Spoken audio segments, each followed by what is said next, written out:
ना कोई business degree, ना सिल्वर स्पून, कुछ था तो सिर्फ माँ होने का एक्सपीरियंस और जुनून इंडिया की चॉइस बदलने का।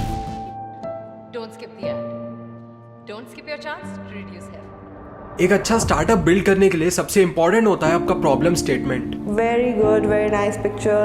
It didn't work for me. And Mamaearth जब स्टार्टअप कर रहा था तब उनके लिए उनका प्रॉब्लम स्टेटमेंट बिल्कुल सिंपल था कि मार्केट में कोई भी personal care brand natural product sale नहीं कर रहा है, तो उनने कहा आओ हम बना के बेचते हैं। तो उनने उसी चीज के ऊपर कैपिटलाइज किया and natural products banana start कर दिया। एंड यही नेचुरल प्रोडक्ट्स को बेच के आज मामाअर्थ 850 करोड़ के वैल्यूएशन की कंपनी बन गई है। एंड फाइनेंशियल ईयर 2022 में उन्होंने 1000 करोड़ का रेवेन्यू भी जनरेट किया। बट एक्चुअली में मामाअर्थ के लिए सिर्फ नेचुरल प्रोडक्ट्स बनाना काफी नहीं होने वाला था। उनको अपने प्रोडक्ट्स को बेस्ट इन मार्केट तो बनाना ही था, बट उसको इस तरह से मार्केट एंड ब्रांडिंग भी करना था जिससे यूनिलीवर एंड आईटीसी जैसी कंपनीज को वो बीट कर सकें जिनके पास ऑलरेडी बहुत बड़ा मार्केट शेयर है। So let's go deep and understand कि मामाअर्थ ने ये सब किया कैसे।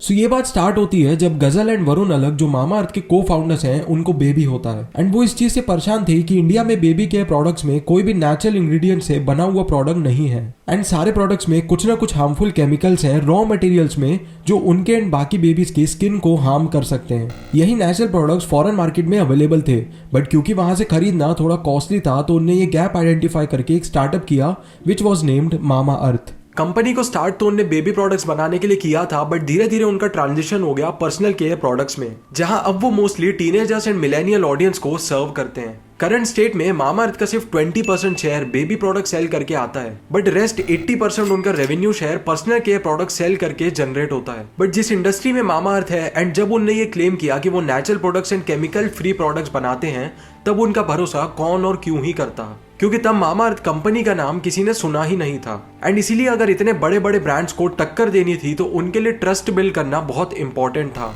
And more over trust build करने से पहले अपने प्रोडक्ट की क्वालिटी को बेहतरीन बनाना और ज्यादा इंपॉर्टेंट था। एंड प्रोडक्ट क्वालिटी को सबसे बढ़िया करने की रेसिपी होती है कस्टमर फीडबैक्स। इसलिए जब वो पहले बेबी केयर प्रोडक्ट्स में थे तब वो रेगुलरली यंग मॉम्स को अपने ऑफिस में बुला के अपने प्रोडक्ट्स को टेस्ट करने के लिए देते थे, जिससे उनको रियल टाइम में पता चलता रहता था कि कौन सा फॉर्मूला अच्छा है एंड कौन सा खराब। ये मेथड एक और चीज इंश्योर करता था कि अगर उनका प्रोडक्ट बेबीज को हार्म नहीं कर रहा है तो ये श्योरिटी थी कि वो प्रोडक्ट टीनेजर्स के स्किन को तो हार्म नहीं ही करेगा। एंड ऐसे ही अपने प्रोडक्ट को बिल्ड करते करते वो अपने प्रोडक्ट्स को और बेटर बनाते चले गए। एंड एक बार जब उनका प्रोडक्ट अच्छा बन गया तब उनको जरूरत पड़ी कस्टमर ट्रस्ट की। इसका सबसे पहला स्टेप टेक्निकली होना चाहिए किसी सेफ्टी बोर्ड का सर्टिफिकेशन, जो ये प्रूव करे कि मामाअर्थ अपने रेडी प्रोडक्ट्स में कोई भी हार्मफुल रॉ मटेरियल का यूसेज नहीं कर रहा है। अब क्योंकि इंडिया में ऐसा कोई भी रेगुलेटरी बोर्ड या सर्टिफिकेशन नहीं है, इसलिए उन्होंने यूएस कंपनी मेड सेफ के साथ पार्टनर किया, जिसका सेफ्टी एश्योरेंस आज भी पूरे एशिया में सिर्फ मामाअर्थ के ही पास है। अब धीरे धीरे उनके प्रोडक्ट्स हाई क्वालिटी इंग्रेडिएंट से बिल्ड भी होने लगे एंड उनके पास उनके कस्टमर एंड मॉम्स का ट्रस्ट भी आने लगा।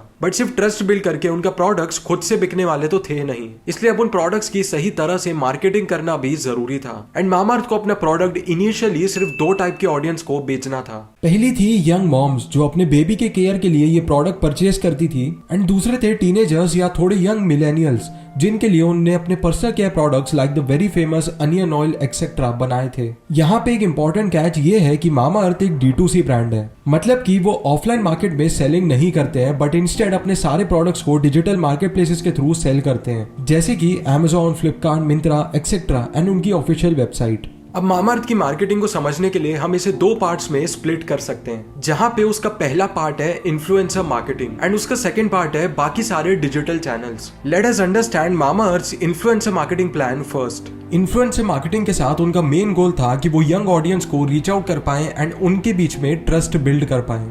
जब मामाअर्थ अलग अलग छोटे बड़े इन्फ्लुएंसर्स के साथ बहुत ज्यादा कोलैबोरेशंस करने लगा एंड डिस्काउंट्स एंड कूपन्स देने लगा तो उनके प्रोडक्ट्स रैपिडली बिकना चालू हो गए। उनकी सेल्स ऑब्वियसली 3-4 महीने में उतनी नहीं बढ़ी, बट ये सब कंपाउंड होके शो होने लगा एंड मामाअर्थ यंग ऑडियंस के बीच में एक हॉट ब्रांड बन गया। स्पेशली मामाअर्थ का अनियन हेयर ऑयल एंड 1-2 और प्रोडक्ट्स जो बहुत ज्यादा फेमस हुए एंड उनकी सेल्स रैपिडली बढ़ गई। मामाअर्थ पिछले 3 साल से लगातार इन्फ्लुएंसर्स के साथ काम कर रहे हैं एंड क्योंकि वो इतने रेगुलर रहे हैं उनकी brand value over the time बढ़ती ही गई है। एंड जब आपके फेवरेट क्रिएटर्स आपको लगातार एक ही प्रोडक्ट बार बार खरीदने को बोलते हैं, so as a loyal viewer आप उस कंपनी के प्रोडक्ट को एक बार तो ट्राई करने का सोचते ही हो। एंड क्योंकि मामाअर्थ के के प्रोडक्ट्स की क्वालिटी मोस्टली अच्छी ही होती है, जिससे आगे जाके उनका प्रोडक्ट एक व्यूअर सिर्फ खरीदता ही नहीं है बल्कि वर्ड ऑफ माउथ से अपने फ्रेंड्स एंड फैमिलीज को वो प्रोडक्ट सजेस्ट भी करते हैं। Marketing way number 2 was digital ads, online coupons and discounts, YouTube ads etcetera.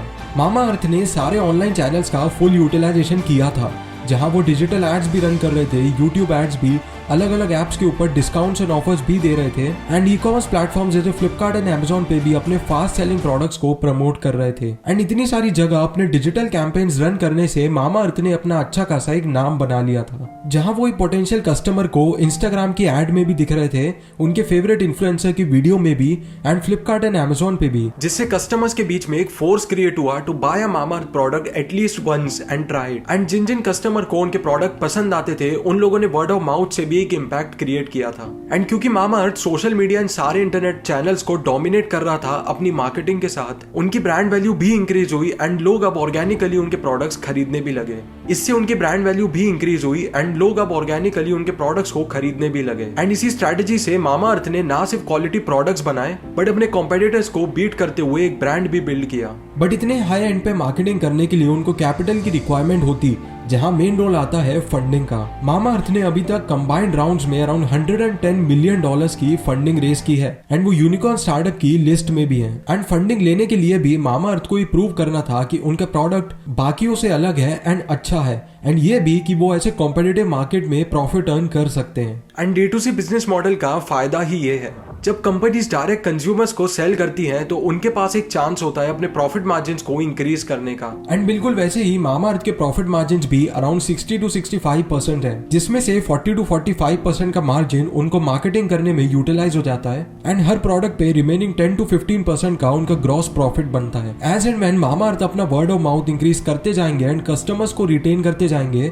उनका मार्केटिंग कॉस्ट डिक्रीज होगा एंड प्रॉफिट मार्जिन्स बढ़ते जाएंगे। एंड इसलिए according to this report and image, Mamaearth ने 2021 में 1332 करोड़ का लॉस इनकर किया था, बट 2022 में अभी तक वो प्रॉफिटेबल हो गए हैं after posting around 20 crore as profits for this year. And क्योंकि उन्होंने अपने marketing, branding and trust factor को भी अभी तक स्ट्रॉन्ग किया है, उनके टोटल एक्सपेंसेस सिग्निफिकेंटली नीचे गए हैं एंड वो डेफिनेटली प्रॉफिटेबल हो रहे हैं। And here comes an end to the story of Mamaearth, जहां उन्होंने अपने ग्लोबल जायंट कंपेटिटर्स को बीट किया एंड अपने प्रोडक्ट क्वालिटी की पावर से एक स्ट्रॉन्ग इंडियन ब्रांड क्रिएट किया। एंड मामा अर्थ रियली में नेचुरल प्रोडक्ट्स बनाता है या नहीं, ये तो मैं इस वीडियो में अभी तो प्रूव नहीं कर सकता, क्योंकि इंटरनेट डेटा से एंड लोगों के रिव्यू से आपको कुछ मिक्स्ड पर्सपेक्टिव्स मिलते हैं, जहाँ पे कुछ लोग का मानना है कि उनके प्रोडक्ट्स रियली नेचुरल हैं एंड उन्होंने लोगों को हेल्प भी किया है, बट कुछ लोग स्टिल ये बोलते हैं कि उनके रॉ मटेरियल्स में कुछ केमिकल्स इन्वॉल्व हैं। And if you go by the ingredients that they use, कुछ ऐसा सिग्निफिकेंट हार्मफुल इंग्रेडिएंट उनके रॉ मटेरियल में अभी तक तो नहीं है, बट स्टिल